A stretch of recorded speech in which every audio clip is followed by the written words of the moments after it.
Magandang araw sa lahat, welcome po ulit dito sa ating channel ang Biyahe y Komida. Maraming salamat sa lahat ng nag-subscribe, indeed. Punta tayo sa ating topic, April 9, 2025. Sharon Cuneta, sinagot ang kommentong na sobrahan siya sa pagdadayet. Sinagot ng megastar na si Sharon Cuneta ang kommentong dahil sa pagdidyeta ang kanyang pagkakasakit kamakailan. Ito ay matapos siyang tanungin ng isang netizen kung, over-diet, ba ang dahilan ng kanyang pagkakasama ng pakiramdam? Sa isang simpleng tugon, sinabi ni Sharon, sana po di naman. Kakain na po. Naglabas din ng mas detalyadong pahayag si Sharon sa social media upang humingi ng paumanhin sa mga hindi niya nadaluhang aktibidad, kabilang na ang kampanya ng kanyang asawa na si Senador Kiko Pangilinan sa Bulacan. Ayon kay Sharon, handang-handa na sana siya noong araw ng campaign rally, ngunit inatake siya ng matinding pananakit ng tiyan at pagduduwal bago pa man siya umalis para sorpresahin ang anak niyang si Casey Concepcion para sa kaarawan nito noong April 7.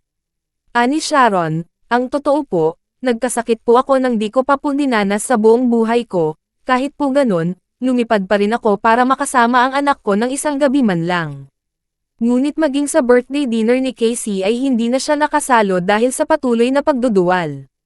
Pagbalik nila sa Maynila, hindi pa rin nawala ang sintomas kaya't agad siyang nagpakuha ng dugo at handa na ring magpa-admit sa ospital.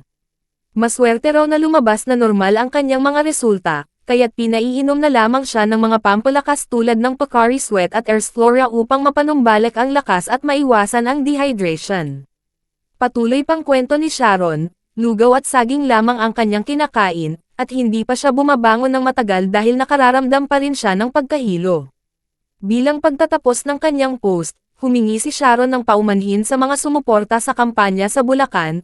Ine-explain ko lang po dahil hiyang-hiya po ako sa inyong nagpunta sa Bulacan kahapon, pasensya na po talaga.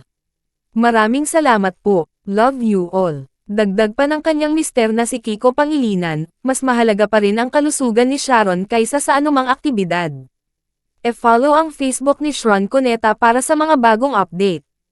Happy birthday Casey and God bless. At yan ang ating latest showbiz chika update for today, huwag kalimutan mag-subscribe. Click the notification bell for more showbiz chika updates, like and share the video at suportahan po ang ating Facebook page. Maraming salamat sa lahat ng nag-subscribe, indeed. Magandang buhay sa lahat, adios.